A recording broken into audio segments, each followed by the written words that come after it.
What is your role in Nanay Tatay sa katungkol saan yung movie? Ang name ko po dito ay si Olive. And in-adopt po ako ng isang family.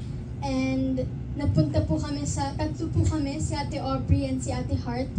And napunta po kami sa bahay nila without us knowing yung history pala ng family nila na may namatay siyang anak na nagha-hunt dun sa bahay na yun. And marami pong plot twist tong movie na to. It's very exciting and ito po yung pinaka-Halloween treat po namin sa mga tao. And yung tickets po is 150 pesos lang. So I really hope na marami pong makanood dahil talagang student-friendly yung price po. And 300 pesos naman for lahat po ng movies kung gusto niyo pong mapanood lahat.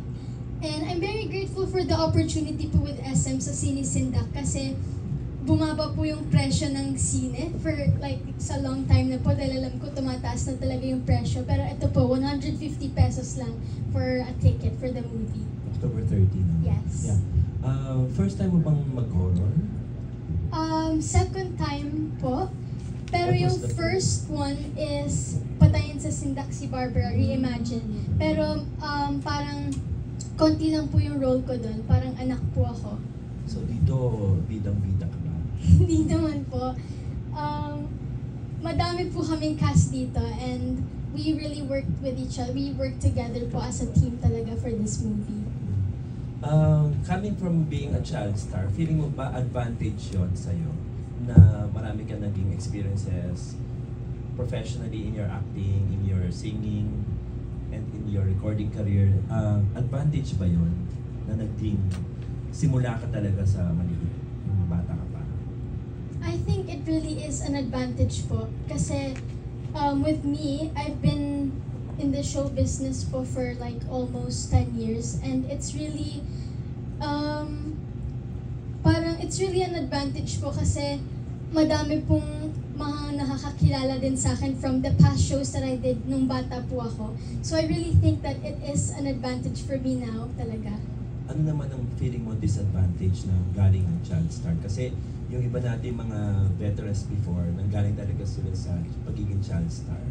Pero hindi masyadong nag-grow or parang may mga disadvantages ka bang nakikita sa experience mo? Siguro po, I wouldn't really use the word disadvantage. Pero, syempre growing up, marami po talagang mga challenges and hardships. And madami na po akong mga napagdaanang hirap po sa showbiz talaga. And I'm sure alam naman po yan ng lahat na hindi naman talaga all happy and fun talaga pag sa showbiz. Pero, I'm very grateful po. I wouldn't change anything kasi I learned a lot of lessons from it. And I'm very grateful pa nga po na yung mga hardships na naranasan ko po growing up.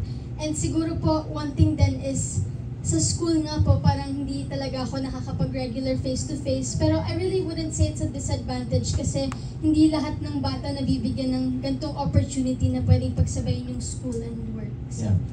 Sabi mo kanina parang you feel like you are the voice of the kids or yung generation mo, which is totoo naman kasi celebrity ka.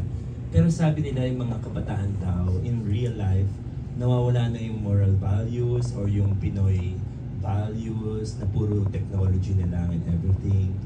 Ano ang take mo doon bilang 15-year-old teener na totoo ba yun? Naniniwala ka ba doon? na nawawala na po. Na raw yung Pinoy values na hindi masyado marunong magpo, opo, pakiusap, thank you. Mga entitled na. Parang puro technology na, puro na lang TikTok, mga ganun.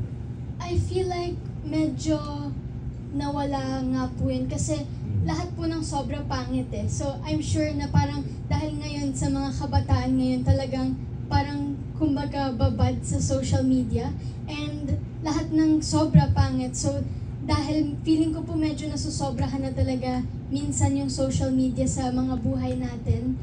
Pero I think it really depends on how you grew up. Parang feeling ko po hindi naman nagde-depend lang sa social media yung morals na nawawala.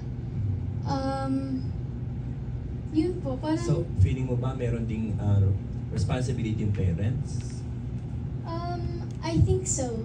Yes, kasi mga parents talaga yung nag-guide sa atin, and parents din ang magbabawal sa atin mag-social media kapag hindi na dapat tayong sobrang nakatutok na lang dun lagi. So I think po parents really play a big part po with that. So ikaw ba, hindi ka masyadong into technology or puro laging naka-gadget and everything? Well, ako po as an artist, I really try to be active kasi I need to know the trends lagi para makahabol lagi po ako sa mga updated things. Pero I really have an active lifestyle po talaga. Like, I really go out, I do sports, and Ano mga sports mo? football po, Muay Thai, marami po akong hobbies. So, yun po, parang you really have to balance your life na lang talaga with active lifestyle and sa digital world naman. Pinakita kanina, para may nakita ka eksena na nagbigay ka ng flower dun sa isang co-actor mo na lalaki. Nangyayari na kaya yun in real life, like in your school, your friends, na parang marunong na mag-appreciate ng gaya ang isang girl of your age? Pag pumapasok po ako ng face-to-face sa school, meron pong mga nagbibigay lagi ng gifts yung mga classmates ko ng little drawings sila or letters or like paper flowers. So, Sa pag- boys? Ako po yung nagbibigay. O yung girl nagbibigay ng gifts sa boys, is it normal now? Girl ang nagbibigay ng gifts sa boys. I don't really know kasi hindi ko pa po na-experience yun.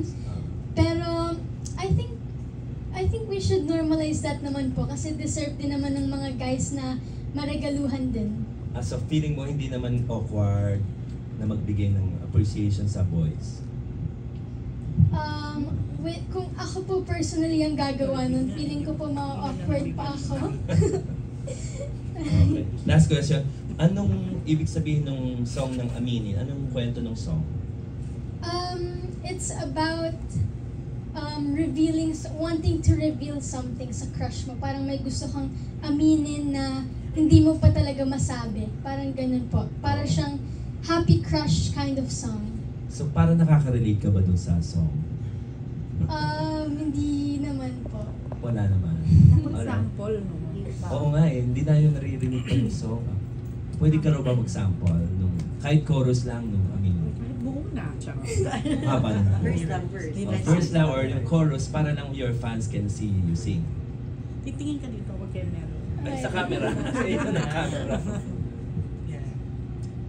Ikaw at ako, hindi ba't bagay tayo?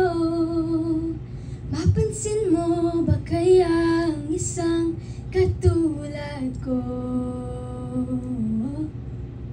Tanong ko sa'yo, ako rin ba iyong gusto?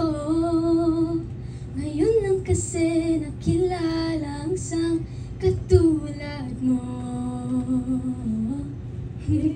Bongga! Galing naman pala. Alright. Laban kayo mga kamay dyan. Galing, galing. Nabigla ka na. Yung Ikaw, host that's naman bad. na magsasample. Ay, grabe. It's not about me today, guys. Thank you for that. Alright, so next up we have